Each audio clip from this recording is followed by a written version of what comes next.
Boa tarde a todos, esperamos que todos estejam bem. Meu nome é Gabriela Batista, sou diretora de Relações Estratégicas na Garra Consultoria, e para nós é uma honra estar ao lado do Grupo Sparta, e mais um encontro do conhecimento, hoje falando sobre gestão de crise, LGPD e os desafios nas operações de segurança em shopping. Eu os acompanharei durante todo o evento. Gostaria, antes de mais nada, agradecer aos palestrantes por terem aceitado o nosso convite. Obviamente, esse convite foi feito para eles, para os grandes profissionais que são dentro do segmento que eles atuam, e não para as marcas que eles representam. Convido agora para fazer a abertura muito brevemente do evento, Camila Gonçalves, executiva de vendas do Grupo Sparta, patrocinador master do evento. Boa tarde a todos, sejam bem-vindos. Vou compartilhar minha tela aqui também. Boa tarde a todos, sejam muito bem-vindos. Eu sou a Camila, executiva comercial do Grupo Sparta.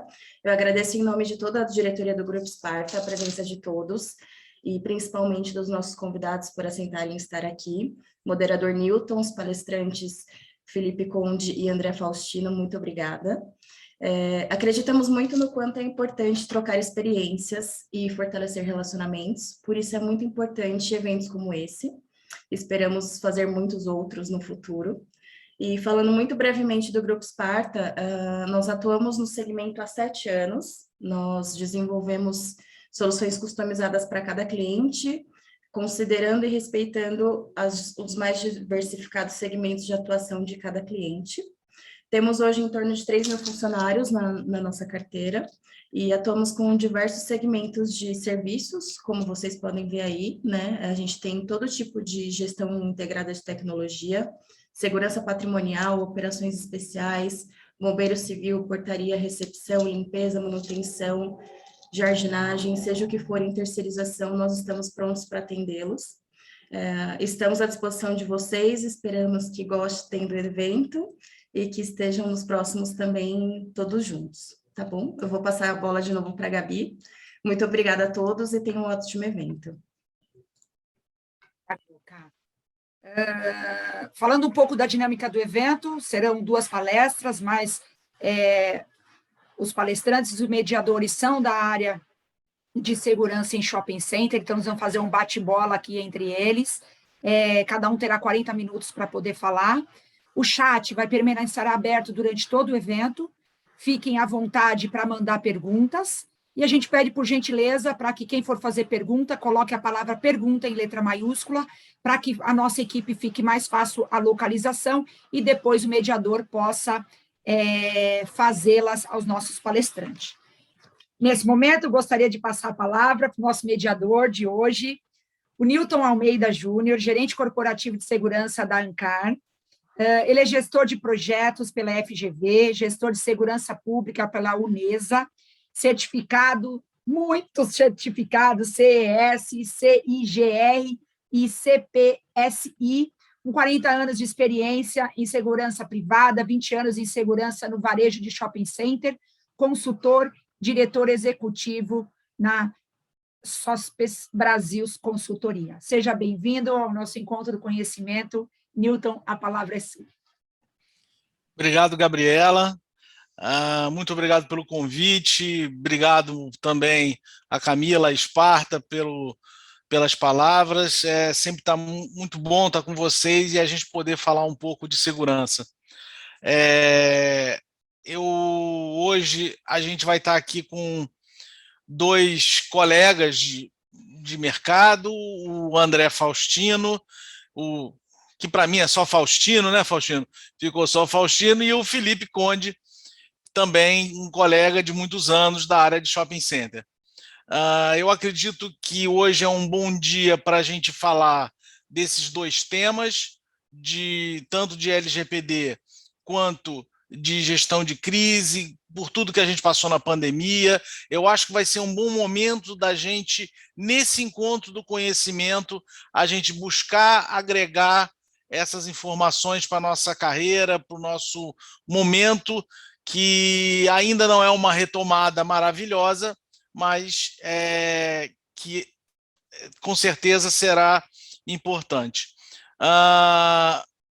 Eu vou aqui apresentar primeiro o Faustino, o André Faustino, que é advogado especialista em dados de privacidade.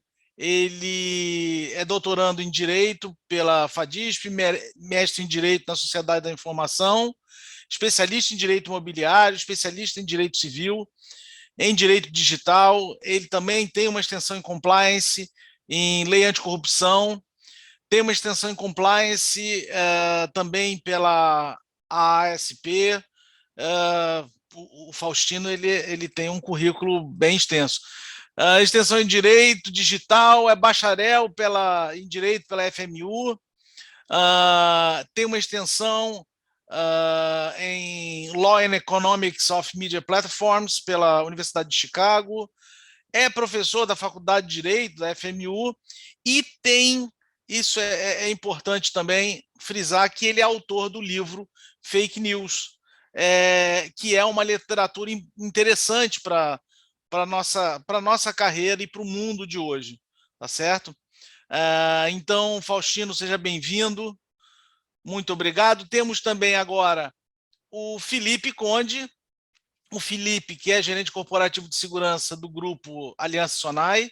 Ele é graduado em administração de empresas, é tecnólogo em gestão de segurança empresarial e pós-graduado em gestão estratégica de marketing.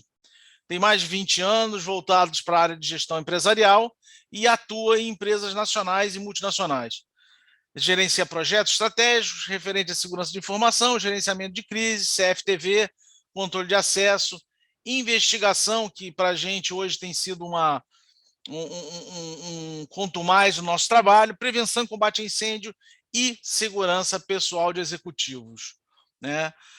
São os dois nossos colegas conhecidos do mercado, apenas para apresentá-los, mas que todo mundo já deve conhecer.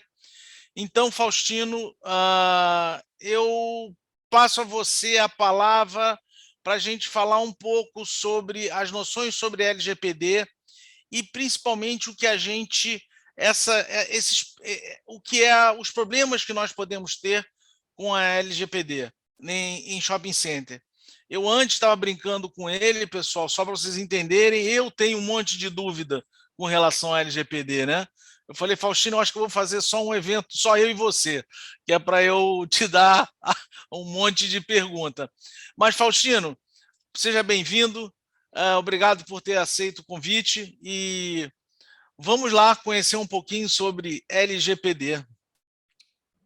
Vamos lá, então. Obrigado, Newton, aí pela apresentação. Eu cumprimento a Gabriela, a Rebeca e a Camila, que são organizadoras. A Camila, na verdade, faz parte do grupo Esparta, a Rebeca e a Gabriela da Garra Consultoria, e o Felipe também, que é um colega de longa data, assim como o Newton, aí na atividade de trabalho em shopping center. E aproveito para cumprimentar também todos os presentes aqui no evento, desejando uma boa tarde e um bom evento para a gente. Em linhas gerais, na verdade, eu não vou fazer uma palestra, eu gostaria de apresentar alguns pontos muito importantes dessa lei, que é uma lei que não é tão nova assim, é uma lei que já está em vigor desde 2018, mas que produz os seus efeitos de forma plena a partir de agosto desse ano. A pandemia, na verdade, serviu para segurar um pouco a produção total dos efeitos dessa lei, e principalmente o que essa lei dialoga com um ponto muito específico na operação de shopping, que é a operação de segurança. Na verdade, ela vai dialogar com tudo que acontece no shopping, então, controladoria, marketing, operações parte predial, manutenção, enfim, mas aqui eu vou me ater no que essa lei dialoga especificamente com a parte de operação de segurança em shopping center, com algumas noções gerais, e discutindo também, fazendo um bate-bola aqui com o Felipe e com o Newton, até mesmo durante a minha apresentação, porque são dois grandes experientes, grandes profissionais dessa área de gestão de segurança em shopping. Então, a LGPD, que é uma lei que recebe essa denominação, que é conhecida por Lei Geral de Proteção de Dados, essa lei ela entra em vigor em setembro de 2018. E essa lei, na verdade, é fruto do movimento mundial, mas que, na verdade, teve o seu ápice na Europa, com uma lei que entrou em vigor na Europa em maio de 18, que é o RGPD, Regulamento Geral de Proteção de Dados Europeu. Essa lei, que tem vigência específica na Comunidade Europeia, só que ela obriga outros países que não integrantes da União Europeia a estarem em conformidade com alguns mandamentos dela, porque, afinal de contas, processos de tratamento de dados que envolviam a Comunidade Europeia, independente do país que fosse, esses países não fazendo parte da União Europeia, deveriam estar em adequação a essa lei, inclusive.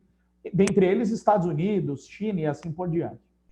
Então, esse movimento que foi encabeçado pela Europa, na verdade já tinha uma lei desde 95, lá que era, não é, na verdade, não uma lei, mas uma diretiva, e que efetivamente aí em maio de 18 vira uma lei, puxando um movimento mundial de aprovação de uma série de leis de proteção de dados. Afinal de contas, no mundo de hoje, dado é dinheiro, né? Tem um economista que diz que o dado é o novo petróleo.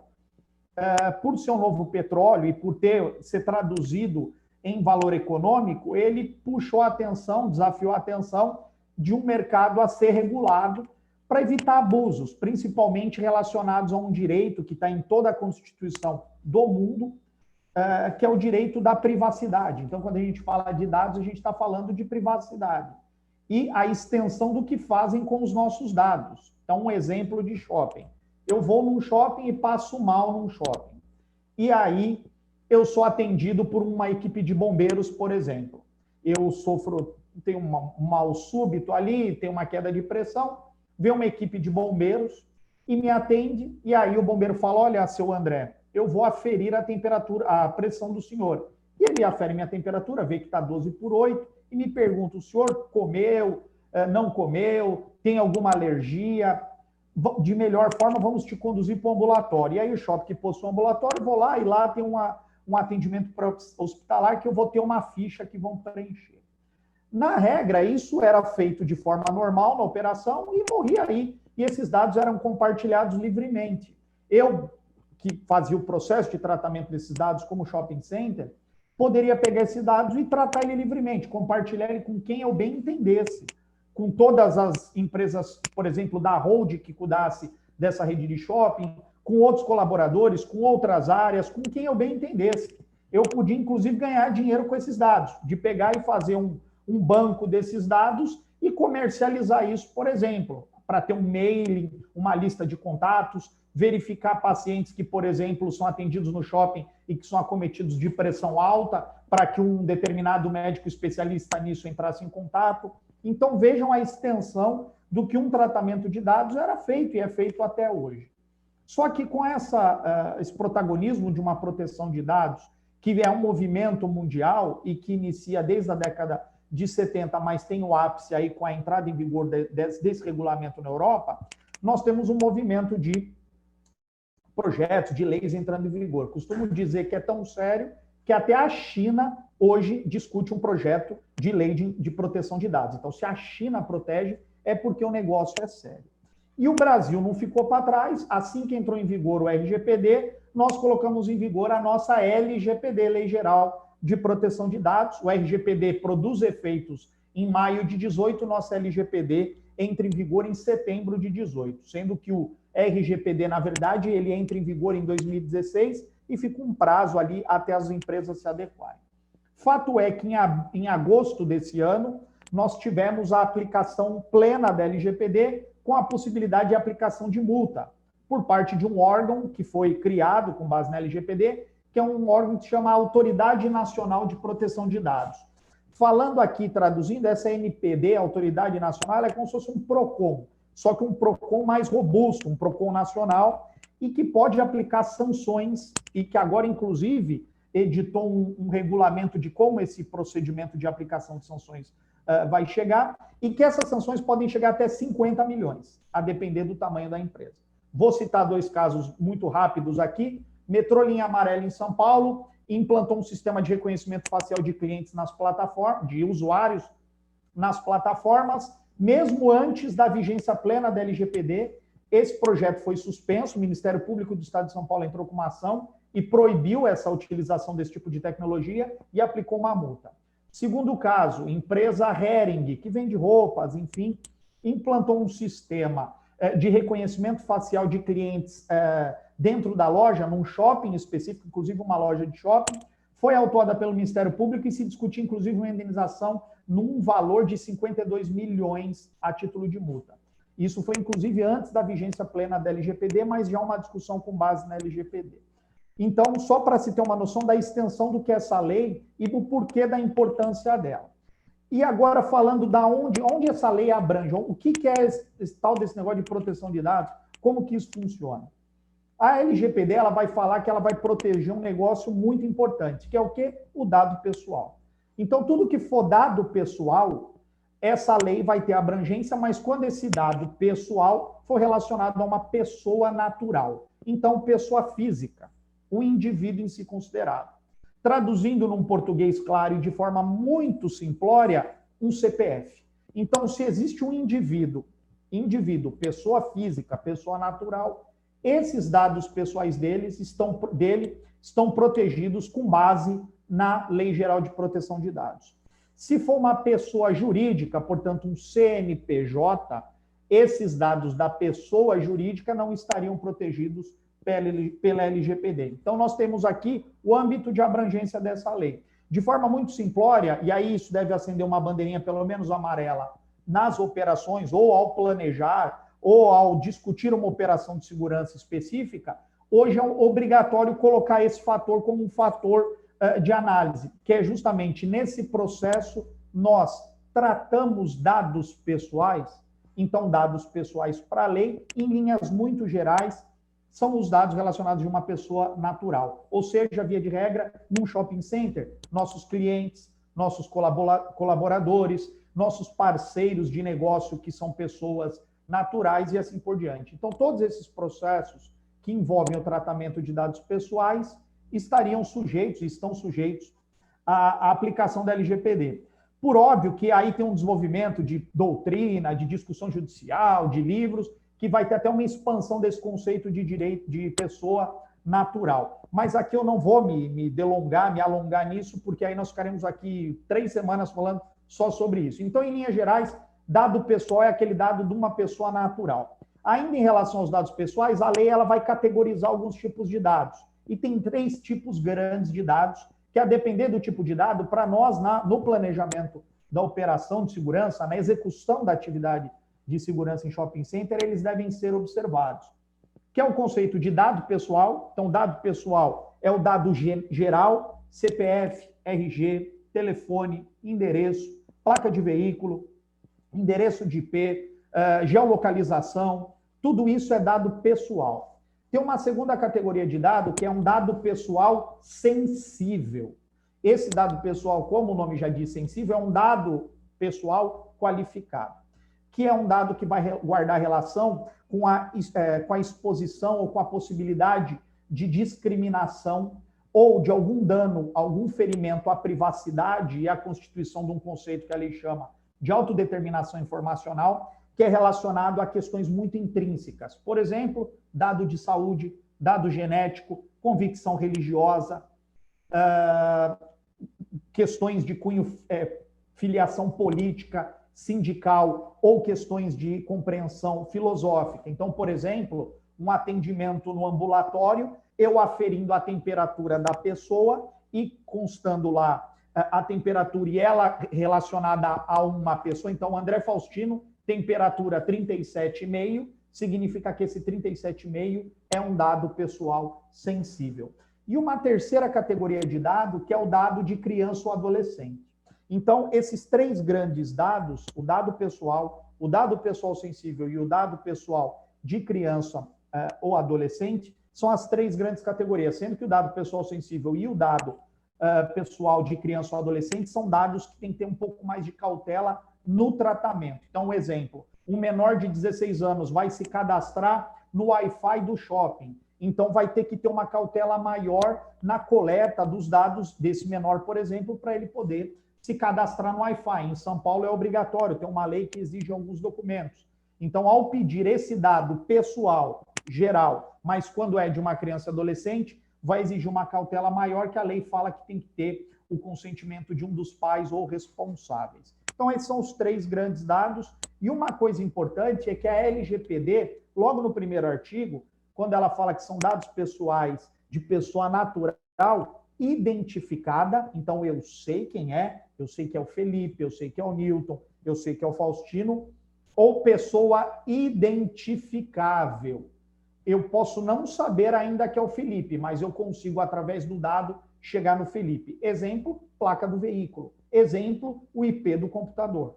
Tá bom? Então, eu tenho o IP, eu não sei quem é, mas se eu fizer uma pesquisa e conseguir fazer uma investigação, provavelmente chegarei que esse IP vai me direcionar ao computador do Felipe. Então, aí nós estaríamos diante de um dado pessoal. Placa do veículo, a mesma coisa. Então, pode ser pessoa identificada ou identificável. E a grande questão da LGPD é numa coisa que ela vai trazer, num termo que ela vai definir, que é o tratamento de dados pessoais. Então, a LGPD, no artigo 5º dela, lá no meio do artigo 5º, ela vai falar que tratamento são todos os seguintes processos, e ela vai falar de 20 processos.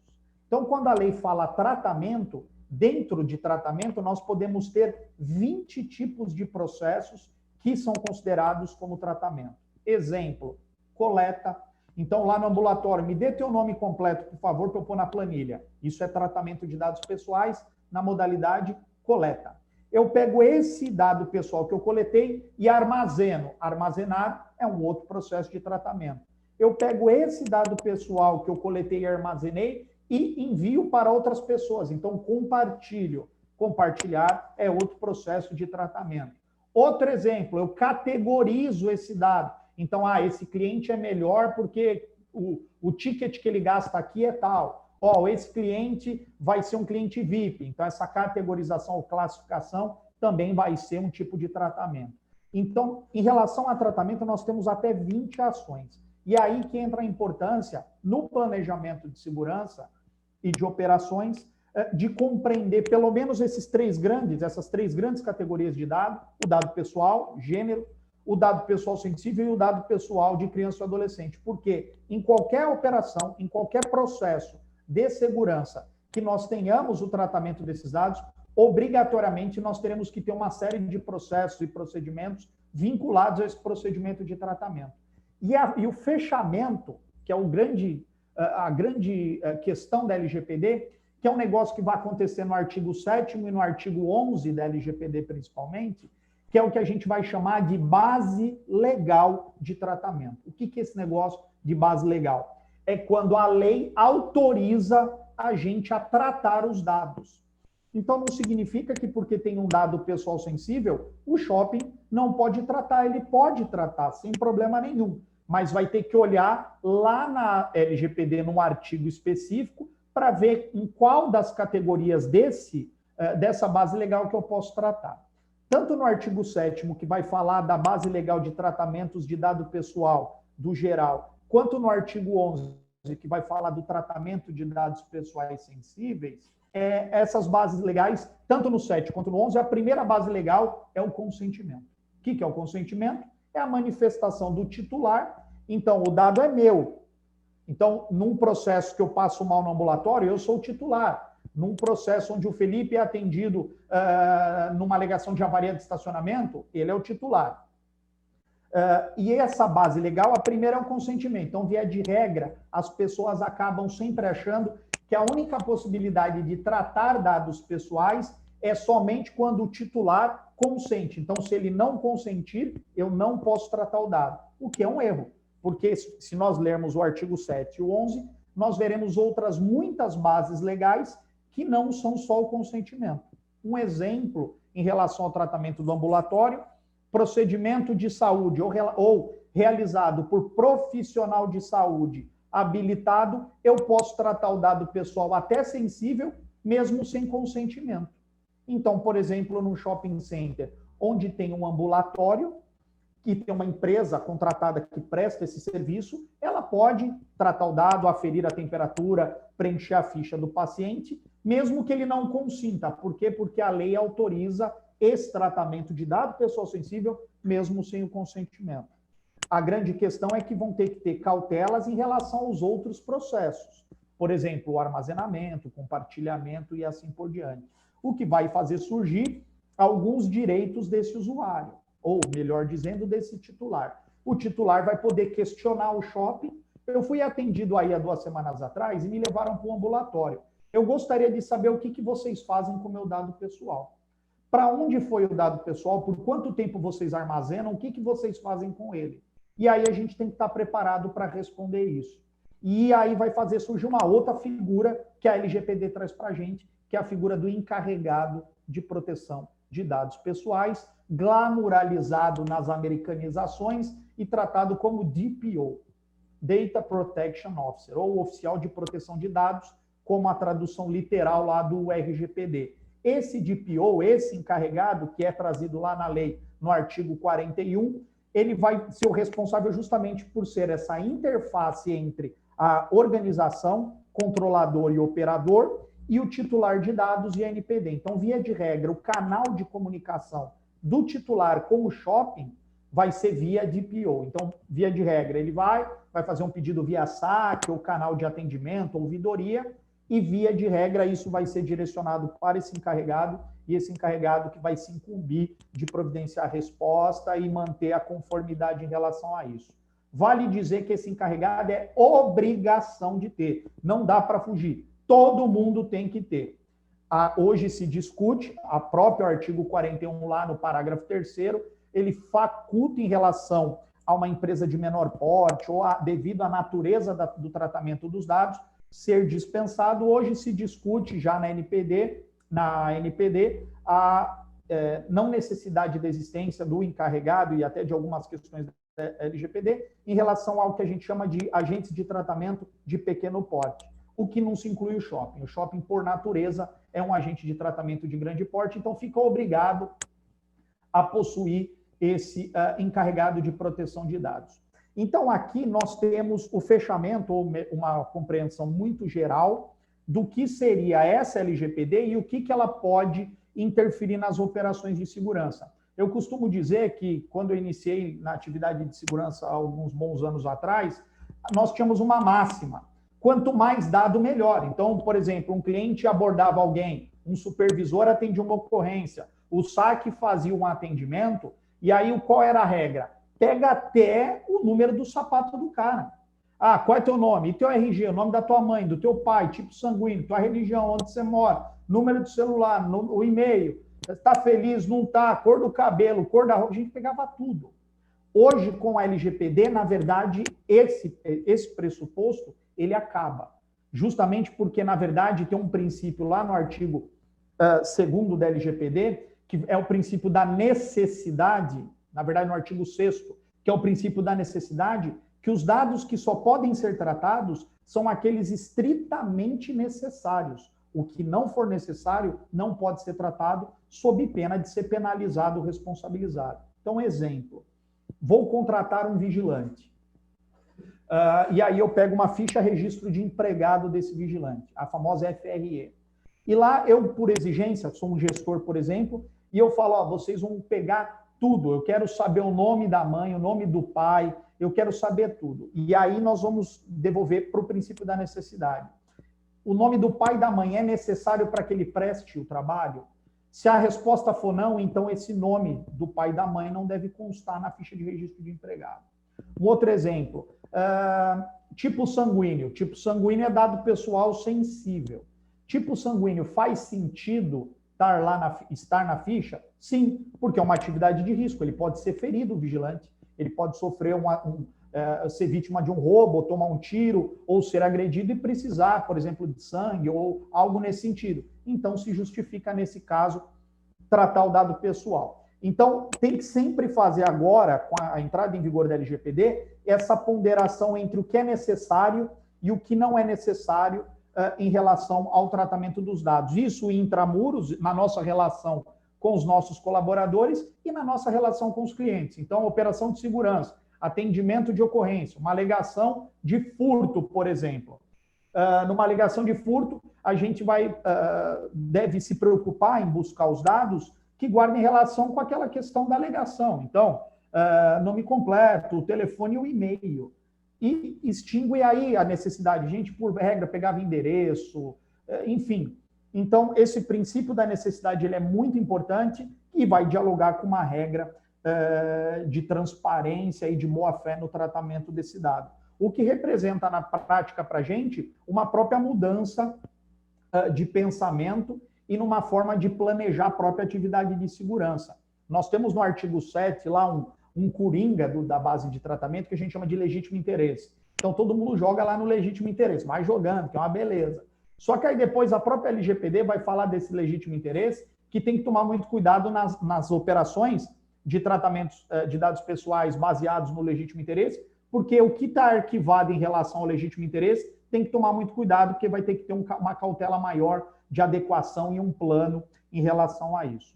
E para finalizar minha fala, e aí é uma atividade muito afeita à área de segurança e guarda relação com um dos títulos do nosso bate-papo de hoje, que é o gerenciamento de crise. A LGPD ela traz, mas não ainda de forma muito detalhada, mas já apresenta, que é um documento que é relatório de impacto à proteção de dados. Basicamente, um plano de contingência caso exista um vazamento de dados ou um incidente de segurança ou um incidente com dados.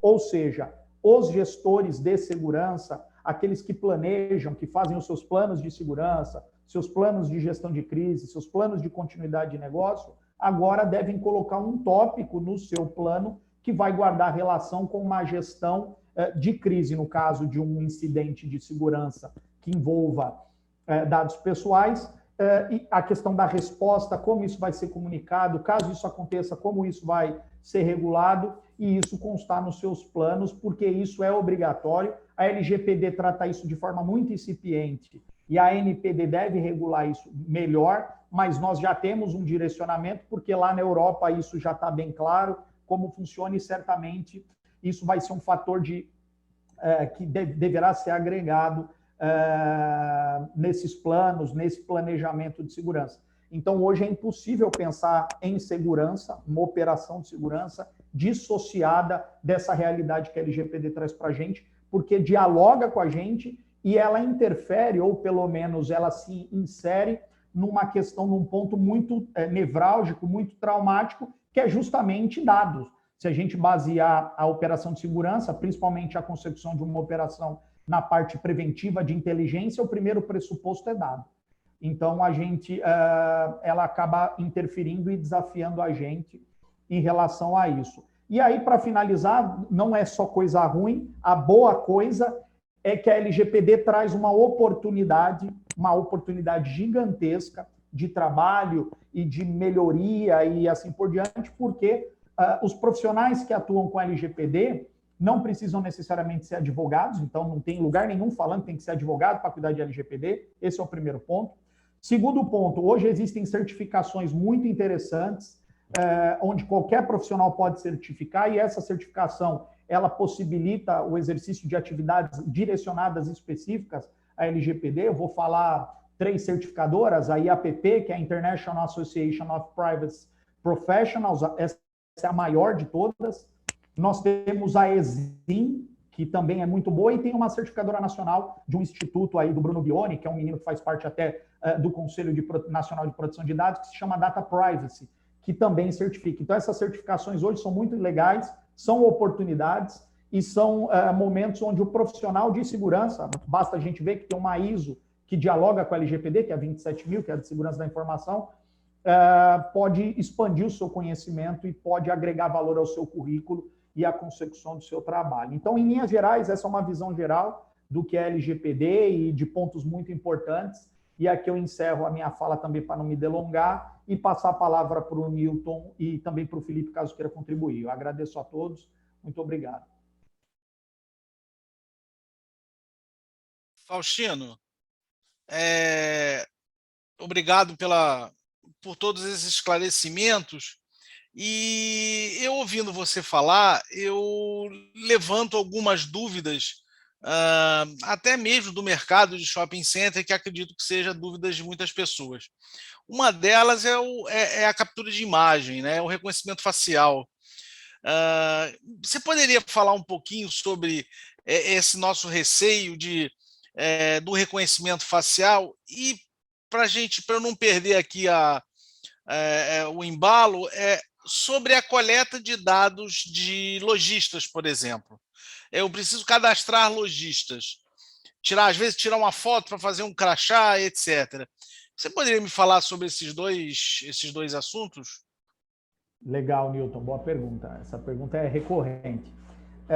Em relação ao CFTV especificamente, a gente não tem problema nenhum de manter a operação do CFTV, afinal de contas, o CFTV ele trata dado pessoal sensível, que é a imagem, né? Só que lá no artigo 11 da LGPD, que é o que vai tratar das bases legais de tratamento, vai ter uma base de tratamento que não é o consentimento, e que essa base legal de tratamento ela vai se relacionar à proteção da vida e da incolumidade física das pessoas. A finalidade precípua do CFTV, do sistema de CFTV, é justamente isso. É preservar, é prover segurança, afinal de contas, é um dos valores, um dos pilares do shopping center é proporcionar um ambiente de segurança. Então, a gente não tem problema nenhum em relação ao CFTV. Vídeo analítico, idem, desde que esse vídeo analítico guarde relação com uma ideia de proporcionar segurança de forma geral e não gerar discriminação ou algum tipo de segregação por conta de dados. Então, o reconhecimento facial, em linhas gerais, ele é possível, embora exista um movimento mundial encabeçado pela União Europeia.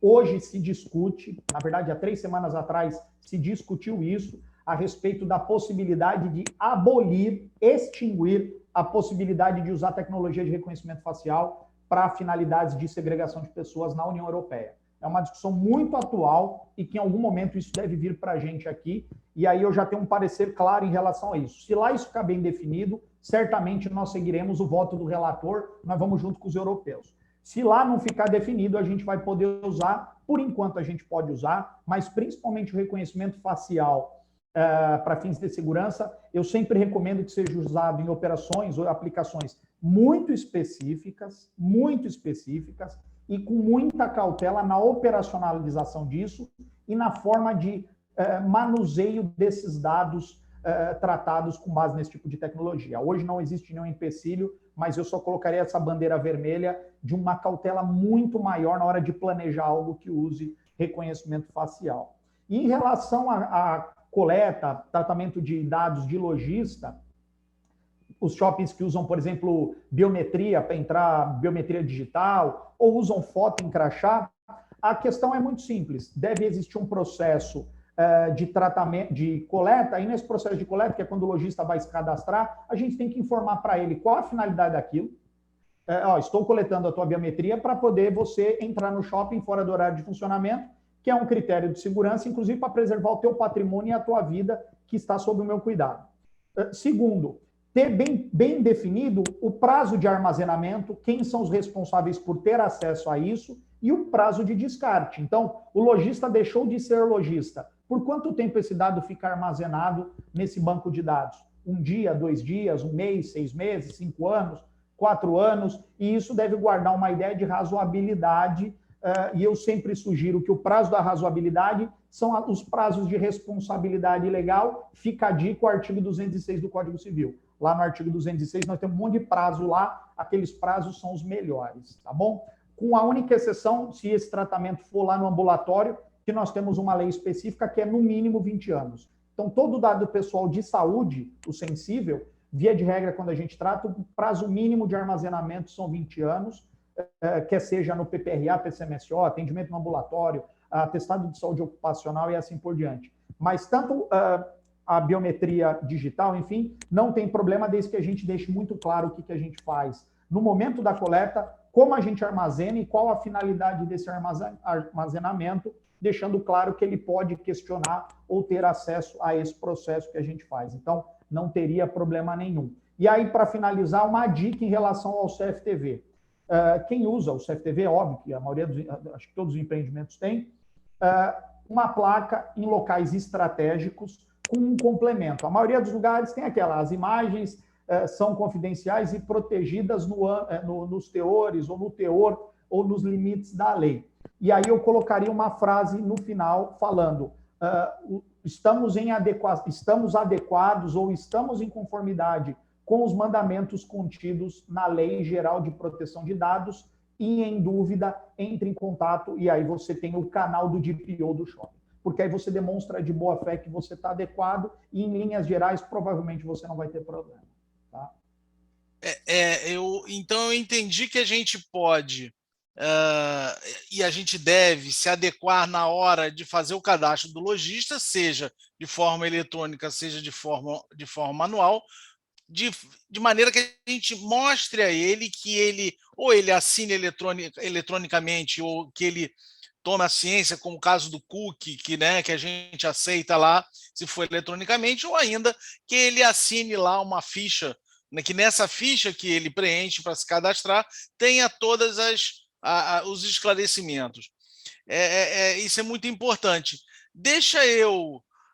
A Gabriela vai brigar comigo, mas eu vou fazer outra pergunta, e é uma pergunta que passou pela minha cabeça agora, e você falou sobre a sinalização em locais estratégicos. E se o caso, por exemplo, que está cada vez mais comum os usos das bodycam? Você entende ser interessante que se sinalize em algum lugar do uniforme ou na própria câmera de que o profissional de segurança está portando uma bodycam? Você acha isso factível ou importante? Eu acho que se a gente já coloca no mall que a gente tem CFTV, a bodycam não deixa de ser um incremento no sistema de CFTV. Embora ela não esteja agregada a um VMS, né, um sistema de monitoramento, mas no final das contas, se a gente for armazenar, isso vai entrar dentro do que a gente chama de subsistema de câmera. Não vou nem usar o nome de CFTV. Então, isso já estaria muito bem avisado lá no mall. Seria uma cautela a mais. O que eu dou de dica é que, obrigatoriamente, todo shopping tem que ter no seu site um documento que se chama Política de Privacidade. É obrigatório. Sem isso, hoje você está morto. Então, tem que ter a política de privacidade. E lá na política de privacidade, abre um tópico e fala do uso das bodycams. E está lá, é pública a consulta. Qualquer cliente do shopping, ao entrar no site, for em política de privacidade, vai colocar lá e vai ver, não, realmente, olha, avisou no mall que está filmando e que está em adequação com a LGPD, e na política de privacidade ele me dá o detalhe do que ele faz. Então você pode pôr. Nós temos um sistema de CFTV, as imagens são gravadas e armazenadas e preservadas em uma central de segurança ou de operações. Inclusive, nossos vigilantes, em alguns pontos estratégicos, utilizam câmeras corporais chamadas de bodycam para uma melhoria e integridade da operação de segurança, ficando essas imagens também armazenadas nessa central. E finish. Eu não acho que teria que ter essa cautela de pôr um aviso no vigilante, assim por diante. Então, aí seria uma boa prática que, a meu ver, cumpre as exigências da LGPD e elimina ou mitiga, pelo menos, uma boa parte de algum risco em relação a isso. Eu acho que foi muito esclarecedor. Felipe, o que você acha dessas questões voltadas ao CFTV e uso de bodycam? Primeiramente, boa tarde a todos, Gabriela, Camila, Rebeca, Faustino, e a você. É uma grande satisfação fazer parte desse time hoje com vocês. Tá?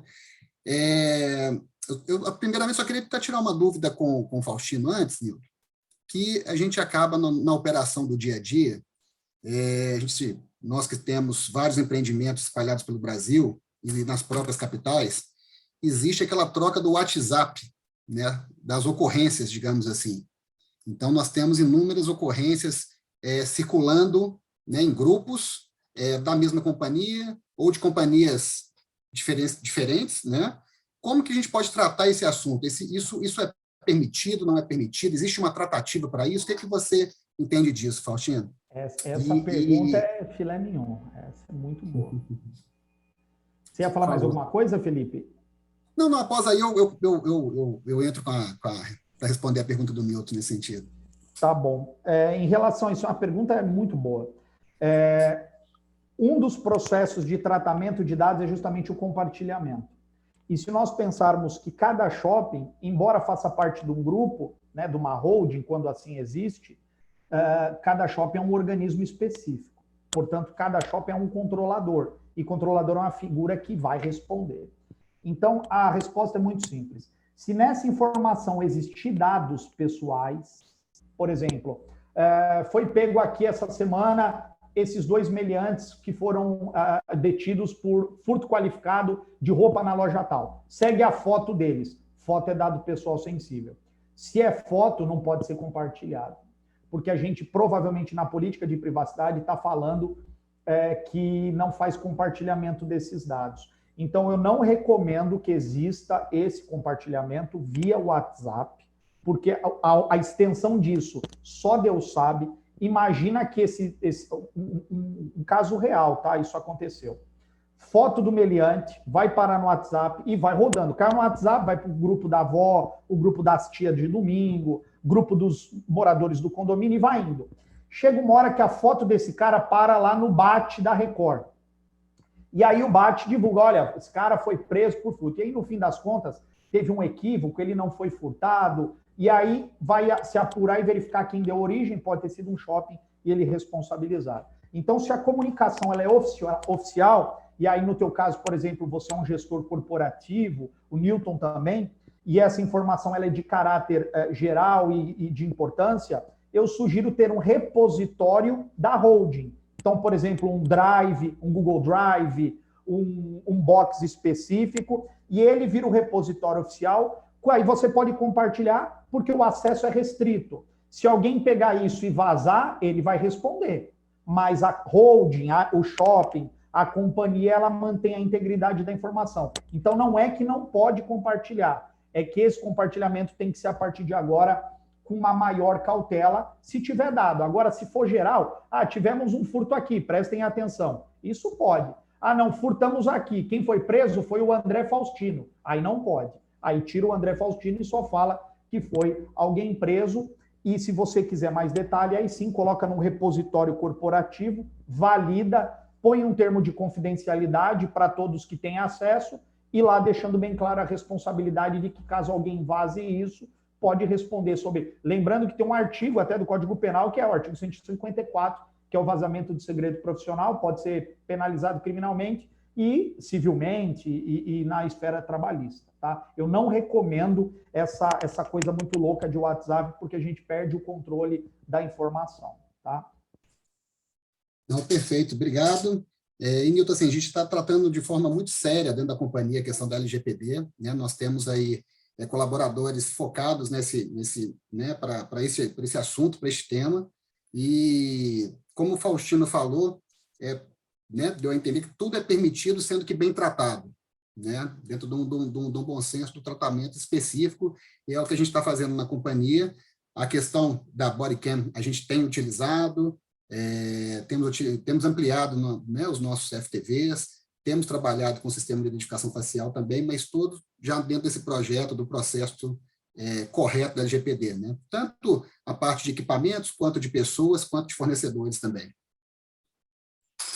Eu acho que fica a dica, e o que eu, dividindo aqui com todos os participantes, a gente tem, o que eu vejo mais importante é que a gente registre isso eletronicamente. É muito comum as administradoras e os shoppings terem portais, né, os sistemas de cadastro dos lojistas, e que eles estejam adequados à LGPD e que nós, profissionais de segurança, tenhamos o conhecimento desse compartilhamento, né, como o Faustino falou, daquelas 20 possibilidades, e ele comentou do compartilhamento, Faustino. Eu acho que é muito pertinente tudo isso que você falou, e para a gente importante esse tratamento, como se trata, né, o controle de acesso via biométrico, né, biometria, ou ainda o controle de acesso via reconhecimento facial, ou ainda mesmo o reconhecimento facial para identificação de pessoas. Então, eu acho que, resumindo o que foi dito, eu acredito que seja isso. Faustino, eu queria te agradecer muito, principalmente pelas informações específicas, né, sobre esse assunto e que agrega muito conhecimento, não apenas na área de shopping center, mas na segurança de uma forma geral. São dicas importantes para os profissionais que estão aqui no dia a dia deles, né? Às vezes se faz, o Felipe falou do compartilhamento pelo WhatsApp, né? Nós que a gente que está tanto tempo em segurança, a gente sabe, né? Aquele compartilhamento, olha, esse aqui fez esse cara fez um furto aqui, né? A gente vê, e é muito pertinente o que você falou, Felipe, porque isso acontece. Então, a gente precisa estar atento à legislação, a gente precisa mitigar os riscos legais no tratamento desse dado, da forma com que a gente trata essa imagem. Faustino, muito obrigado. Você fica aí com a gente, porque agora eu vou conversar um pouco também com o Felipe. Né, Felipe? Felipe, todo mundo te conhece também, sabe que você trabalha numa grande administradora, e o varejo, né, de shopping center sofreu muito na pandemia, né? Nós tivemos um problema muito sério durante a pandemia. E ele ocorreu abruptamente para a gente, né? E eu me coloco junto desse grupo que recebeu quase que de um dia para o outro, porque, como bons brasileiros, a gente acha que nunca vai chegar, né? Não vai ser mais um sarampo ou coisa parecida. E a gente sabia que, até por informações, que isso poderia tomar uma proporção grande na pandemia e um impacto muito grande no varejo. Como é que foi vamos falar num primeiro momento, né? O momento da chegada da pandemia para o varejo, onde nós tivemos que fechar shopping. Eu tenho 20 anos de varejo, nunca passou pela minha cabeça de ter que fechar um shopping, né? Faustino, eu e Felipe, e para quem aqui não é do varejo, é quase não sei se é mortal ou, né, fechar um shopping center, né? Fechar um shopping center a gente quase que chama o dono do shopping para fechar, porque a gente não fecha, né? Mas como foi, Felipe, naquele momento para a sua gestão corporativa? Como foi aquele momento em que a gente teve que ver aquelas imagens, aquele shopping apagado e a porta trancada? Como é que foi? Obrigado, Milton. E parabéns, Faustino. Você não dá uma palestra, você dá uma aula, né? Ele é um professor, a gente não pode esquecer, né? A gente não pode esquecer que ele é um professor, né? Ele uma aula, né? Bom, Nilton, realmente o que você falou, assim, foi um momento muito triste para a gente, né? Para quem trabalha na indústria de shopping center, foi muito complicado aquele momento inicial e o posterior também, e ainda vem sendo, né? Porque a gente está começando a recuperar agora. Mas só falando até um pouco justamente da companhia, mostrando um pouco do desafio que foi esse projeto, né, que a companhia hoje são 39 shoppings, né, a gente tem praticamente 2.000 integrantes na segurança, desenvolvendo trabalho na área de segurança, entre colaboradores orgânicos e terceirizados, né, com uma população de mais ou menos 1.500.000 pessoas transitando os nossos empreendimentos por mês, né, aproximadamente aí 7.000 lojas, sendo que praticamente 500 dessas lojas são lojas sensíveis, né, lojas de telefonia, lojas de joalherias, bancos e etc. Então, a gente que está nesse segmento, a gente sabe literalmente o que é uma gestão de crise. A gente vive a crise praticamente todos os dias, digamos assim. E realmente esse era um tópico, um ponto que eu nunca imaginaria, né? Eu tenho praticamente 8 anos que eu trabalho no segmento, na indústria de shopping center, e realmente, né, como você, Faustino, com anos de experiência nesse sentido, nunca passou pela cabeça de vocês que um dia iríamos viver esse momento, digamos assim, né? Mas o momento chegou, né? A gente estava acompanhando essa questão do Covid, né? Em dezembro de 2019, o Covid apareceu na China, né? No final de 2019 apareceu na China. Em janeiro, praticamente, em janeiro de 2020, que a gente já estava programando um ano fantástico, né, porque os números estavam em elevação ali no final de 2019 para 2020, as metas sendo alcançadas, a gente fazendo uma programação excepcional para o ano de 2020, e quando saiu, né, o Covid da Europa, da China e chegou na Europa, nós temos um dos nossos empreendedores, né, a Aliança Sonai foi uma fusão, a Sonai, a matriz né, em Portugal. Então, quando chegou na Europa, praticamente nós acompanhamos esse processo, né, acompanhamos esse processo literalmente com os nossos pares na Europa. Então, as informações que estavam chegando para a gente não eram as melhores, né? Então, praticamente, a gente estava todo dia ali tendo discussões sobre esse assunto, vendo as ações que eles estavam fazendo lá, e isso nos deu uma oportunidade de trabalhar um pouco melhor essa questão da gestão da crise dentro da companhia. Então, no início de fevereiro, mais ou menos, a gente já estava fazendo um plano de contingência, né, para a questão de a gente já sabe, a princípio nós acreditávamos que já chegaria no Brasil de uma forma muito rápida, de uma forma global muito rápida. Então, nós desenvolvemos aí dentro um plano de contingência com algumas fases, né, desde a fase inicial, que seria um shopping, né, a gente está monitorando a questão do Covid nas cidades, até porque desses 39 shoppings, né, nós temos shoppings de norte a sul, e nesse contexto nós tínhamos o ponto mais crítico, que era o fechamento dos shoppings. A gente tinha esse ponto crítico, que era o fechamento dos shoppings. E não demorou muito, né? Nós tivemos o primeiro caso de Covid chegando no Brasil realmente no final de fevereiro, e uma das nossas preocupações muito grandes, a gente estava fazendo um estudo de caso também nesse período de fevereiro, a gente estava acompanhando um shopping nos Estados Unidos, que uma lojista, ela contraiu o Covid, e essa informação se espalhou dentro do shopping, no qual a própria população, no entorno do empreendimento, obrigaram o shopping a fechar. Aquela informação foi tão devastadora que o shopping teve que fechar obrigatoriamente por conta disso.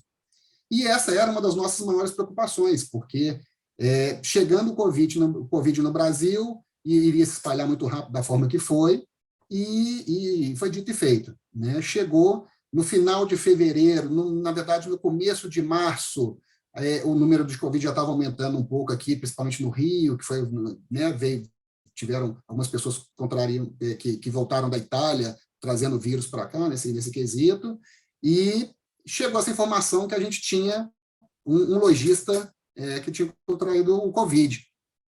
Né? Nosso comitê de crise já estava formado, nosso plano de contingência já estava praticamente pronto para esses estágios, o plano de crise já estava fechado, e né, a possibilidade de acompanhar o que aconteceu na Europa, nós antecipamos esses passos, digamos assim. Isso nos deu uma oportunidade da gente fazer esse acompanhamento. Né?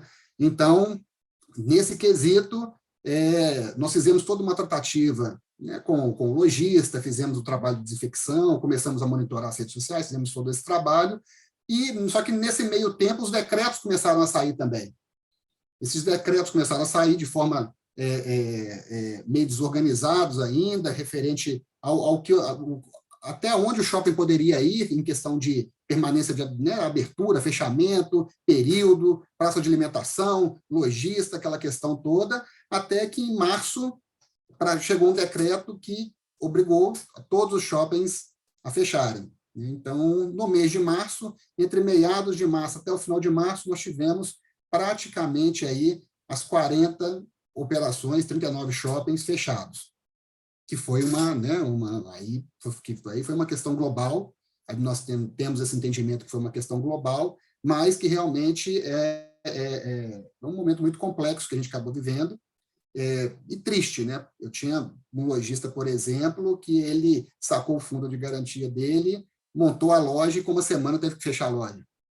Ele pegou todo o recurso dele, e temos inúmeros nesse perfil, né? A gente que está nesse segmento, a gente sabe o que aconteceu, quantas lojas, e foi um processo muito triste, além, né, da questão das mortes, né, que foram crescendo, foram processos trágicos, que nós tivemos também dentro do nosso comitê de crise, nós diariamente fazíamos algumas reuniões, né? Um dos pontos principais que a companhia sempre teve como balizamento foi a questão de gente em primeiro lugar. Tá? Então, nós trabalhamos muito focado no bem-estar do colaborador, tanto do colaborador orgânico, quanto do colaborador terceiro, quanto dos gestores dos empreendimentos. O foco da companhia foi esse. Tá? Então, desde o momento que os shoppings fecharam, né, que a gente começou a desenvolver um trabalho interno, os shoppings fecharam, nós fizemos algumas reuniões com os fornecedores, até porque, nesse quesito, tivemos que fazer uma reavaliação do efetivo que estava dentro do empreendimento, mas o foco sempre foi pessoas. Então, nós desenvolvemos uma atividade junto dos fornecedores para a não demissão dos terceiros também, que foi muito legal essa parte da companhia. Assim, isso marcou muito nesse quesito, né? E todo cuidado, a gente fazia um acompanhamento diário das pessoas que estavam ali passando por dificuldades que eu digo físicas, né? Da saúde mesmo, e um acompanhamento muito próximo. E dentro desse comitê de crise, todos os assuntos eram levados ali, né? Desde a parte o comercial, falando dos lojistas, a parte financeira, a área de operações, a gente vendo ali alguns equipamentos, da forma que a gente poderia trazer uma segurança para quem estava dentro dos equipamentos, né? Até porque dentro desse contexto, a equipe de segurança, né? Eu agradeço muito ao nosso time, porque praticamente quem ficou dentro dos empreendimentos foi a segurança. Então, nós tínhamos ali os gestores de segurança, supervisores, vigilantes, porteiros, a equipe de campo estava ali presente, ficou presente nesse momento. Né? Enquanto nós tínhamos a grande maioria de home office, né? Os nossos colegas de trabalho estavam dentro dos empreendimentos, mantendo eles seguros nesse quesito. E com a área de operações, né, a gente vendo os equipamentos e o que a gente poderia colocar já nesse processo, já junto do plano de comitê, do plano de contingência, né, o que a gente colocaria dentro dos empreendimentos. Nós colocamos aí também, né, câmeras com detecção de calor, colocamos muito o sistema UV no ar-condicionado, mudamos ali aquela questão dos filtros, colocamos filtros mais robustos, questão de alguns produtos químicos para poder auxiliar nesse processo do vírus, né? E a gente tivemos uma resposta muito satisfatória nesse quesito, né? Mas, dentro de todo esse panorama, o shopping, uma dificuldade que apareceu para a gente nesse processo todo, que o shopping não ficou lacrado. Nós não chegamos, olha, fechamos a portinha do empreendimento, fechamos, trancamos e guardamos a chave. Dentro de todo esse contexto, nós tivemos ali supermercados funcionando, tivemos ali clínicas funcionando, prédios comerciais acoplados aos empreendimentos funcionando, então que foi um grande desafio para a gente também nesse quesito dessa tratativa, porque nós tínhamos que alinhar, né, a segurança do empreendimento, o funcionamento desses lojistas e o bem-estar ainda da população que estava ali dentro. Né? Então, foi um processo muito complicado, e nisso, para quem estava na hold acompanhando, eu falo com os nossos colaboradores, às vezes a gente só vê o iceberg, né? Só a pontinha do que acontece na ponta.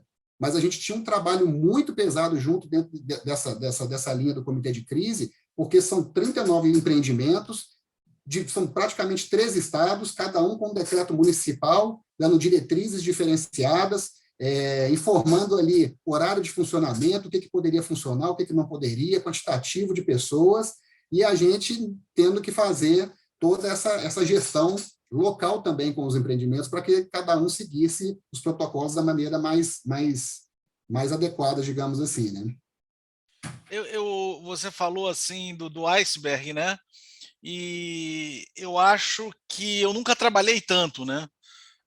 Nunca trabalhei tanto quanto quando os shoppings começaram a ter restrições de funcionamento. E pegando o seu gancho, ainda sem falar de retomada, e aí aproveitando para dividir uma experiência, nós tivemos uma preocupação muito grande, que é a desmobilização de muita gente. Então, vale ressaltar agora que as coisas estão, mesmo que lentamente, retornando, nós contamos muito com a ajuda dos parceiros. Porque imagina, se você tem, sei lá, 20, 30 shoppings e você vai desmobilizar, até porque foi necessário desmobilizar parte do efetivo, ou grande parte do efetivo. Afinal de contas, como o lojista ia pagar condomínio se não tinha receita? Então, essa conta não fechava na medida em que o lojista não consegue pagar o condomínio porque ele não vende. Se ele não me paga condomínio, como eu vou pagar os serviços? Como é que eu vou pagar luz? Porque ele falou bem, o shopping continuou, o patrimônio continuou funcionando e várias lojas continuaram funcionando, como as clínicas, as farmácias, né? Algumas operações elas continuaram. Foi uma grande experiência e aqui, Gabriela, eu vou lhe dar uma sugestão. Eu acho que poucos profissionais, desde que a segurança existe, tiveram a oportunidade que nós tivemos, por mais que esteja sendo uma tragédia para a humanidade, o quanto nós estamos aprendendo. O quanto eu acho que os profissionais que hoje viveram a pandemia são os melhores para fazer os planos pandêmicos. Porque você vai olhar as pandemias que houveram no passado, a própria do H1N1, né, não teve tanto impacto. Os planos pandêmicos eles existiam muito no papel. E hoje a gente tem condição de fazer um plano pandêmico com muita profundidade, porque a gente sentiu na pele, né? E o varejo de shopping center, ele tem uma área comum para ser cuidada, para ser tratada, que o comércio de rua não tem. Então, para os colegas que aqui estão falando de segurança, principalmente em shopping center, imagina quantas pessoas foram desligadas, quantas demissões ocorreram nesse período, né? O desemprego foi muito grande. E mais, o quanto nós perdemos colegas, né? Nós perdemos colegas. Imagina, com 609 mil mortos, né? Me parece, 609, 610 mil mortos, como não poderia ter... Quem aqui não conhece alguém, quem aqui não perdeu alguém para a Covid-19? Nós perdemos também. Então, é duro você estar numa guerra em que você vê os seus colegas, alguns caindo também, seja porque perderam algum ente querido ou não. Então, eu queria dar essa colaboração aqui, nessa fala do Felipe, de toda a dificuldade de gerir a crise, como ele falou, com um comitê de crise que podia estar gente caindo também, soldados caindo caindo literalmente, morrendo, perdendo a vida, né? Não foi fácil. Não foi fácil, realmente não foi fácil. E os profissionais, como o Felipe falou, que continuaram trabalhando, correndo risco, muitos correndo risco, né? E aí, Felipe, falando dessa fase difícil que foi os decretos, com todas ou seja, você reduz a receita porque nós tivemos que dar desconto ao lojista, certo? Nós tivemos que dar desconto ao lojista, ou seja, o dinheiro não entrava, mas as contas continuavam chegando, a luz continuava chegando, a água continuava chegando, muitos funcionários, a gente não pode simplesmente largar, e aí foi muito difícil. Tem sido muito difícil, como você falou. E agora, Felipe, a gente começa a retomar, ainda de forma, na minha opinião, muito pessoal, ainda tímida, em termos de varejo, né? A gente ainda tem ainda um desemprego muito grande, uma inflação gigante, uma inflação que mais de 10% nos últimos 12 meses. Como tem sido, me fala um pouco, como tem sido essa retomada no shopping?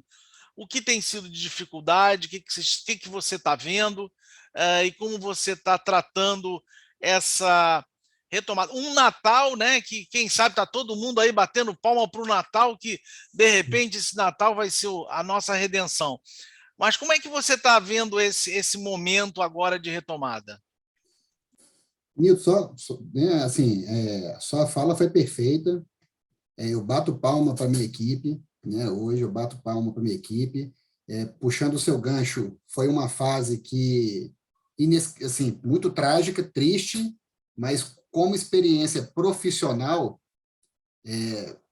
realmente nós nunca tínhamos vivido isso e hoje a gente pode dar aula, digamos assim, tá? Porque, lógico que aqui, nessa palestra, eu não posso me aprofundar por questões óbvias, né? A gente dá um bate-papo aqui para a gente poder passar um pouquinho do que aconteceu, mas perdemos gente, né? Perdemos colegas nesse ponto. Realmente foi muito difícil essa fase. Tinha dias, só para vocês terem noção, a gente tinha o nosso comitê de crise todos os dias, de segunda a segunda. Começou de 9 a meio-dia, no início, e foi reduzindo, até que chegou num certo ponto que passou para 30 minutos, né? Lógico, com o andar dos meses, aquele processo todo, e a gente extinguiu aquele comitê de crise focado na operação do dia a dia.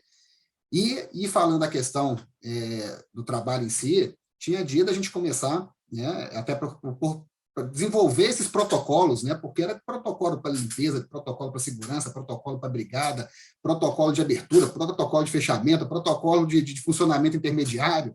Eu brinco que hoje eu sou especialista em protocolos. Se vocês quiserem um protocolo, só me pede como que eu mando esses protocolos, né? Então, e era um protocolo para um dia para o outro, né? Então, assim, a gente começava às 7 horas, tem até o meu grande amigo, o Rinaldo, que, se você conhece o Rinaldo, que é o nosso gestor de operações nacional também, tem o Regional Mustafa, que nós começávamos o dia às 7 horas da manhã, terminávamos ali o ambiente de trabalho 8, 9, 10 horas da noite e virávamos fazendo os protocolos, né? Virávamos à noite fazendo esses protocolos para 7 horas da manhã acordar, ter essa prévia do comitê de crise, para entrar no comitê de crise às 9 horas alinhados, para poder fazer o funcionamento, né? Só queria deixar um ponto importante aqui, que realmente, assim, nós tivemos uma redução muito abrupta do quantitativo de vigilantes nos empreendimentos nessa fase, né? Como você disse, a questão toda, a conta não fecha, tá? Mas a empresa, nós fizemos, todos os nossos colaboradores, todas as empresas terceirizadas, nós fizemos acordos para que não demitissem os funcionários. Então, tivemos aí conseguimos manter, naquele período, que todos os funcionários permanecessem empregados. E eu bato palma para a companhia nesse sentido, que foi um momento muito importante, trouxe essa tranquilidade para eles, né? Tanto para as empresas, quanto para os colaboradores, né? E uma só para finalizar, para entrar no pós, né? E um dos pontos importantes que a gente conseguiu no desenvolvimento da crise, que eu acho que foi uma sacada bacana, até por conta dessa questão da redução de efetivo, nós fizemos uma parceria público-privado, tá? No qual nós fizemos um trabalho junto, o Compliance aprovou, nós fizemos acordos com o governo do estado, por exemplo, no qual a gente começou a fazer desinfecção de viatura. Então, teve um fornecedor específico, né? Essa sacada veio desse momento, que ele, um comandante, o motorista dele, né? O motorista dele contraiu o Covid, e ele estava com o carro dele parado, o carro do comandante de um determinado batalhão parado, e ele sabia que a gente, né, tinha todo esse trabalho de desinfecção, toda a equipe preparada, treinada, utilizando, né, os EPIs corretos e o produto correto. Ele nos pediu um apoio, né, para poder fazer essa desinfecção do carro, porque ele precisava do carro. O carro, nem o motorista dele contraiu o Covid naquele momento, era uma situação, né, nova para todo mundo, e nós autorizamos que fosse feito esse trabalho, e quando a gente viu aquele carro dentro de um shopping fazendo essa atividade, né, eu falei, olha, por que não auxiliar os demais, né? Então, nós conseguimos, nesse processo, né, que as viaturas viessem para o shopping para a gente fazer um trabalho. Os shoppings estavam fechados, na sua grande maioria fechados, uma área isolada, bem protegida, a gente fazia esse trabalho em parceria com os órgãos de segurança pública, que trouxe uma segurança extra para a gente nesse momento, uma parceria, né? E fora que fez uma aproximação dos nossos gestores locais, né, com os comandantes de batalhões, com toda a equipe desses batalhões, e funcionou muito bem e trouxe um resultado fantástico para a gente. E nesse processo, né, agora voltando para essa questão da retomada, tá? Os decretos começaram a flexibilizar, né, a flexibilizar os acessos dentro dos empreendimentos. Nós vimos isso com muito cuidado, porque, por exemplo, nós temos diversos shoppings na Baixada, por exemplo, que parece que o Covid não chegou lá. Né? A gente pega ali, por exemplo, a gente pega né, Bangu, a gente pega algumas áreas específicas que circulava pelos shoppings, a gente via que parecia normal nessas localidades, né? Você pegava ali Caxias, alguns pontos assim, que você via as pessoas andando sem máscara, comércio aberto, comércio fechado, né? Nesses pontos, e era uma preocupação muito grande para a gente. Até que, com a flexibilização desses decretos, nós começamos a abrir os empreendimentos, mas sempre seguindo rigorosamente todos os protocolos. Nós contratamos aí infectologistas, utilizando os equipamentos apropriados, seguindo todas as normativas adequadas, direcionadas até também pela Abrace. Fizemos diversas, na verdade, nós tínhamos reuniões praticamente semanais e diárias, né, com a Abrace para esse quesito. E, assim, o que eu estou sentindo é que está tendo um retorno gradativo, mas importante, e acredito que até o Natal realmente, né, hoje nós já não temos no Rio de Janeiro e algumas cidades a utilização, né, a obrigatoriedade da utilização de máscara na rua, por exemplo. Né? Então, a gente vê que os comércios já estão voltando, os lojistas já estão um pouco mais felizes, digamos assim, mas claro que para poder tirar esse 1 ano e meio aí de atraso, você não tira, é um ano e meio perdido, né? Digamos assim. Então, mas as equipes voltaram, estamos com as equipes plenas nos empreendimentos, desenvolvendo as atividades, e acredito que a gente vai ter um bom Natal, sim. Eu não posso perder a oportunidade, Faustino, de tirar de você mais algum conhecimento. Então, a minha pergunta para você tem que dar uma catucada no meu amigo aqui, que ele tem conhecimento. Então, a gente, nessa rodada aqui do encontro do conhecimento, eu tenho que puxar um pouquinho do Faustino. Faustino, você que é um cara de varejo, né? Um profissional experiente no varejo de shopping center, como é que você está vendo essa retomada agora para nosso segmento, para o segmento de shopping? Você vê com otimismo para Natal e Natal 21, né? E para 2022, ou você acha que a gente ainda vai quebrar a pedra mais um pouco? O que você acha com o seu tempo, com a sua experiência em shopping e passando por essa pandemia, participando de todos esses processos que a gente conversou aqui? O que você imagina para esse final de ano e para 2022 no varejo?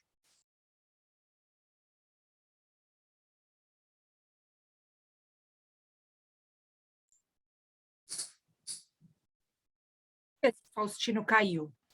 Espera aí.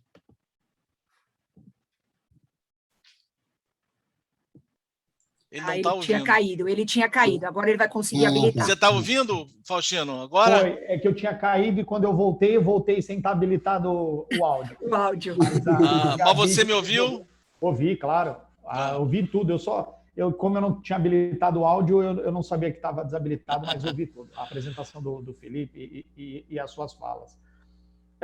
Eu acho assim, hoje, inclusive, o presidente da companhia ele fez uma apresentação de uma parte, de uma operação que a gente inaugurou, que é uma questão de acolhimento das pessoas, e ele fala uma coisa interessante,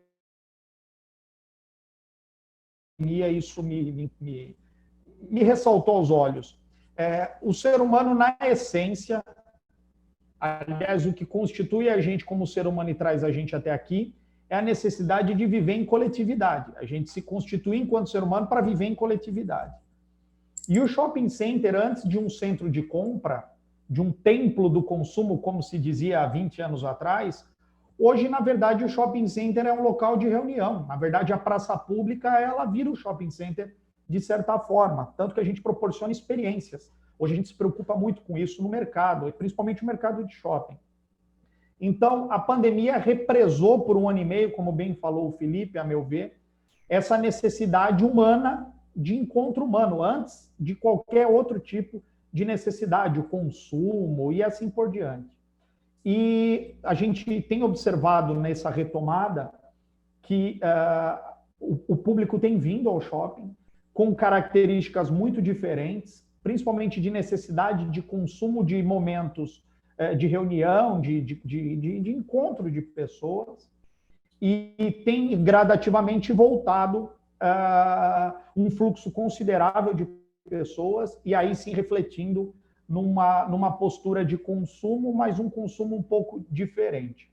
Acredito que para 2022 isso deva aumentar, e aí aumenta, inclusive, agora esse ano, a nossa demanda de segurança, porque assim como represou a demanda de consumidor e de frequentadores, represou a demanda da criminalidade.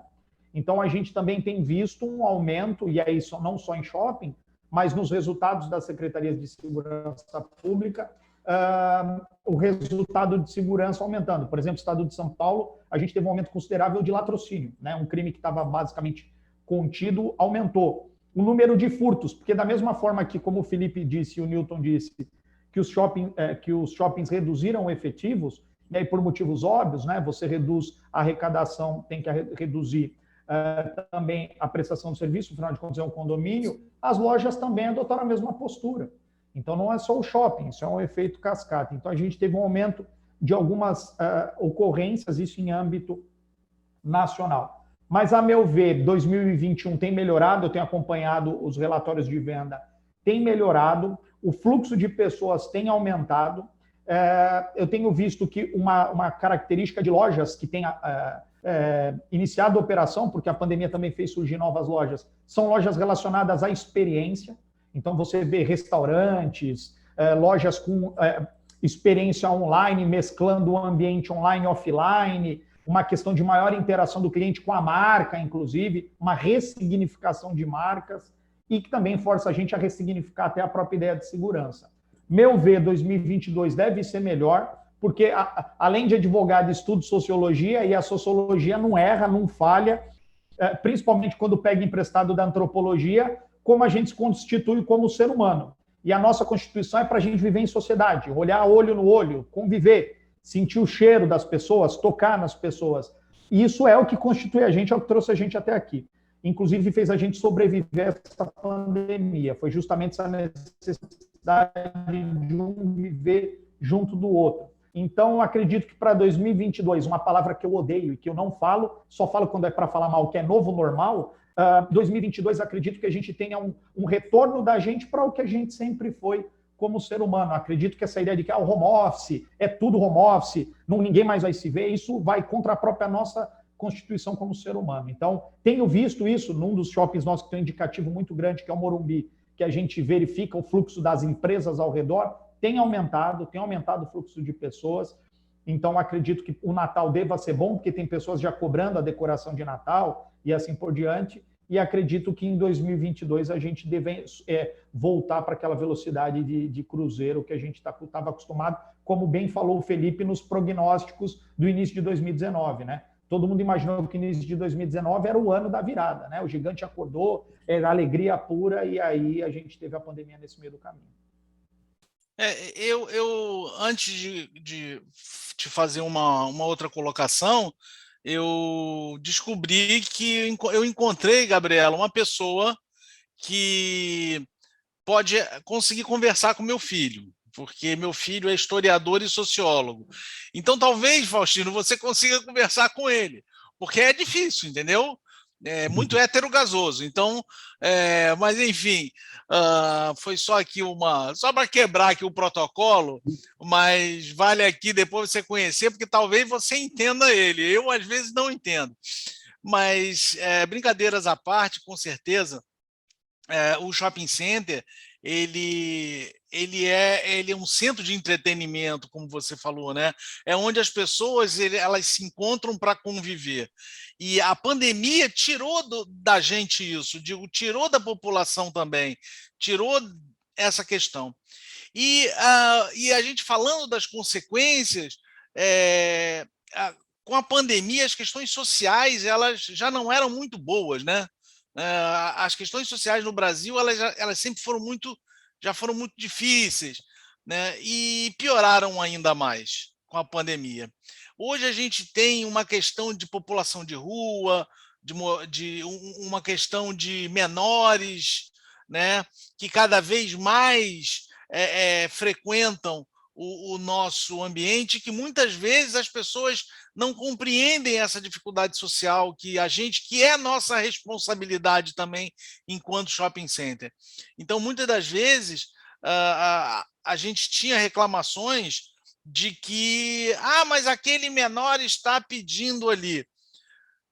Às vezes, o próprio cliente não entende o cenário social pela qual a gente passa. Desde aqueles que distorcem as questões das abordagens, até aqueles que acham que aquele menino ali, só porque ele está pedindo, ele vai furtar. Estou aqui conjecturando. Então, essa também é uma visão minha, Faustino, do futuro. Não é nem futuro, talvez desse presente de recuperação não só das operações de shopping, mas das questões econômicas do país, né? As questões, como você falou muito bem, as questões sociais do país, do mundo, né? Depois disso, que dessa fase que a gente passa, não que seja um novo normal, eu não acredito nisso, num novo normal, a mim é muito pessoal, né? Mas não existe novo normal, existe uma questão, um momento da história, um momento que se passa e que realmente pode ter, assim como outros eventos, como a Segunda Guerra Mundial, e vai mudar o comportamento do ser humano. Então, foi mais um evento na história de que vai mudar o comportamento e, obviamente, as questões, as operações, o comércio varejista, a operação de shopping center vai ter que se adaptar não a um novo normal, é o próprio normal, fruto de uma evolução da humanidade que ainda tem muito para aprender. Então, aprender com essas mudanças, né? Então, quando você fala desse 2022, eu acredito também, eu concordo com você, o Faustino, de que é a nossa chance, mas a gente ainda depende um pouquinho de questões políticas que, infelizmente, a gente sofre com elas, ou usufrui delas, né? Mas a instabilidade do país gera muita dificuldade. Então, Gabriela, Felipe, Nilton, você quer fazer mais alguma coisa? ou digo, eu acho que Felipe e Faustino, eu vou devolver para você, Gabi, a palavra, depois que eu conversei com os meus 2 colegas, puxei da conhecimento desses meninos que sabem muito, e a bola está contigo. Fechou. Eu acho que, complementando aí o que vocês estavam falando, eu concordo plenamente, a gente vem com mudanças comportamentais e políticas aí drásticas no mercado de trabalho. Eu lido com profissionais todos os dias, tanto atuando com a área de shopping, com as áreas de terceirização de serviços, junto às empresas de terceirização de serviços. O impacto, na verdade, ele foi geral. A mão de obra, de uma forma, vai ter que se reinventar. Eu não digo novo normal, mas eu digo um novo momento de mercado, né? Uma nova necessidade, que nem você falou, a Segunda Guerra Mundial, tantos outros acontecimentos que vieram para transformar algumas questões. Então, é claro que o shopping center, a gente precisa de clientes dentro dele, né? Não existe não abrir o shopping, né? O shopping, pelo menos para o paulista, para nós é essencial. A gente ama shopping, né? Eu daqui a pouco vou terminar com vocês e vou aonde? No shopping. Então, assim, mas ao mesmo tempo, Newton, para os profissionais que atuam junto ao shopping center, aos outros profissionais que estão aí no mercado, é o momento de olhar para vocês mesmos e pensar o que o novo mercado vai precisar de cada um de vocês. Eu tenho inúmeras vagas abertas, a Rebeca sabe, trabalha junto comigo. A dificuldade a partir desse momento, entre novembro e dezembro, dessas pessoas trabalharem, porque aí entra Natal, quer passar Natal, e aí tem essas questões comportamentais da sociedade que a gente vive, né, das questões da simplicidade, de uma série de questões, mas é hora da gente se reinventar, da gente olhar para nós mesmos e entendermos o que o mercado vai precisar. Eu acho, na minha opinião, mesmo que retome, que vem retomando, o ano que vem vai ser um ano muito difícil para muitos profissionais que, se não se readequarem a esses momentos. Essa questão de ser híbrido, essa questão de ser...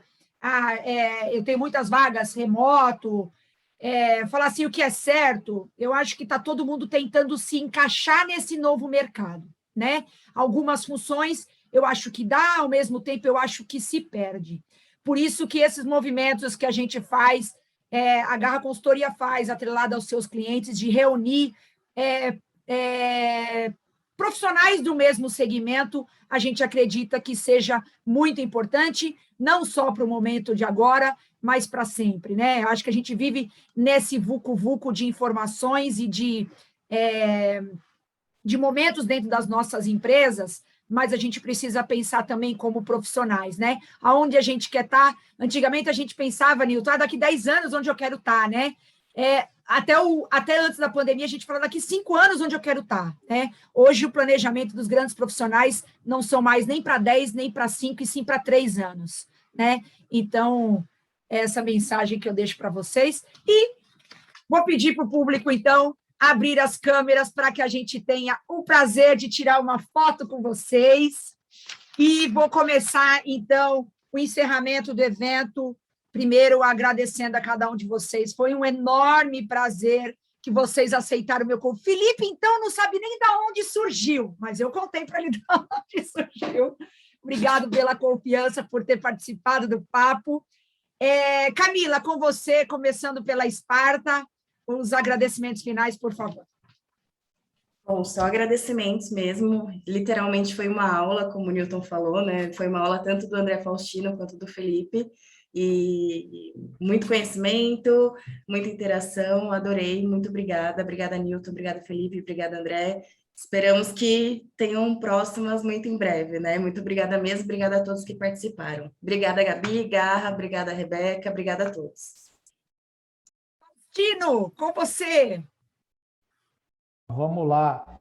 Bom, obrigado o convite, Gabi, foi um prazer. Eu cumprimento as meninas, a Camila, a Rebeca, cumprimento meus diletos colegas aí de labuta do mercado, o grande Newton e o Felipe, 2 referências aí no mercado e na área.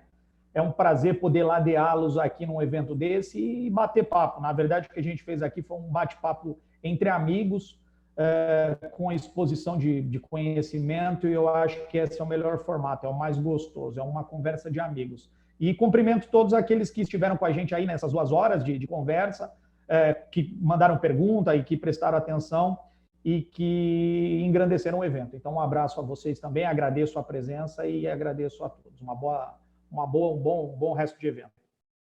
Obrigada, Faustino. Felipe! Felipe atendeu a ligação. Newton, eu comecei a falar, eu percebi que ele não estava sabendo ler, porque eu falo rápido. Ele, por um segundo, eu falei, ele deve ter pensado, quem é essa moça me ligando? Felipe, te devo um almoço por causa disso. Quem é essa mulher que está me ligando? Mas pelo menos... O Newton, a referência foi assim, quem passou o seu contato foi o Newton. Eu falei, então deixa eu escutar, o que aconteceu aqui? Vamos lá. Verdade. Eu te agradeço, Felipe. Mas realmente ela me pegou pelo laço, né? Porque a nossa dinâmica do dia a dia, né? Assim, é uma correria muito, muito louca, né? E tudo pode mudar literalmente em um segundo, né? Então, eu acabo ficando muito preocupado nesses momentos, porque, querendo ou não, já tem 30 ligações no meu telefone aqui, já tem Tá não sei quantas chovendo, hein, Felipe? mensagens. Fica de olho que tá chovendo, hein? Então, e realmente, assim, a gente sabe da demanda do shopping, né? Eu falo que o gestor de segurança, ele está apto a trabalhar em qualquer lugar, em qualquer setor, porque o que a gente passa no dia a dia é muito complexo, difícil, né?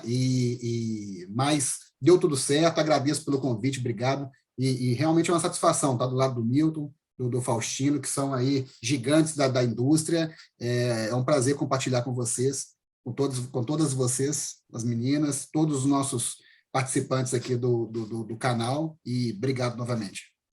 Obrigada, Felipe. Newton, que com maestria conduziu, vocês acham que ele só é gerente de segurança? Ele arrasou! Só Ele é você mediador mesmo. nato, gente! Com você. Pô, Gabriela, eu agradeço de coração o convite. A gente aprende, às vezes as pessoas falam assim, pô, Newton, você tem muito tempo. Cara, eu aprendo todo dia. O meu maior medo é não ter mais tempo para continuar aprendendo, né? O Chico Anísio falava uma coisa, eu não tenho medo da morte, mas é uma pena, né? É uma pena ir embora. E às vezes eu fico pensando, poxa, eu queria ter mais tempo, não só longe de parar de trabalhar, mas de poder dividir e ouvir sempre pessoas do segmento. Obviamente, Faustino, de muitos anos, Felipe também já conheço de muitos anos. Então, eu só tenho a agradecer a todas vocês, meninas, a você, Felipe, e ao Faustino. Gabriela, muito obrigado pelo convite. Obrigado a gente veio conversando tal, e eu vim recebendo WhatsApp de pessoas que estão participando. Newton, é isso. E falei, pô, tem que ir agradecendo, enfim. Estar próximo da Garra, da Esparta, tem uma exposição também, tem muitas pessoas que participam.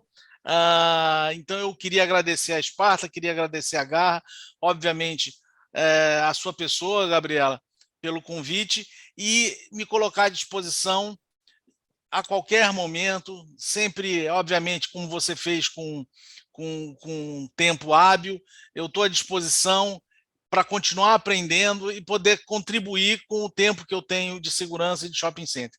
Muito obrigado a todos vocês, principalmente aqueles que participaram, que eu vi ali que tem gente ali que continuou o tempo inteiro e está 2 horas aqui ouvindo a gente. Pessoal, muito obrigado a todos que participaram.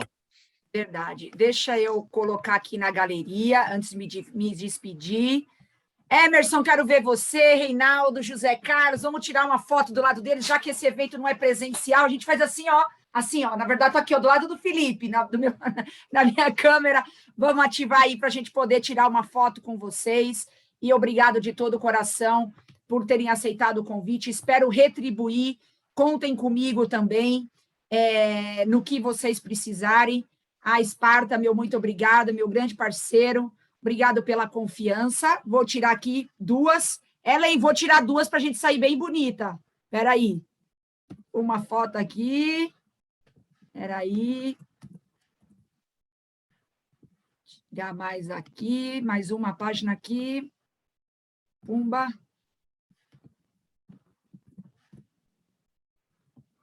Fechou.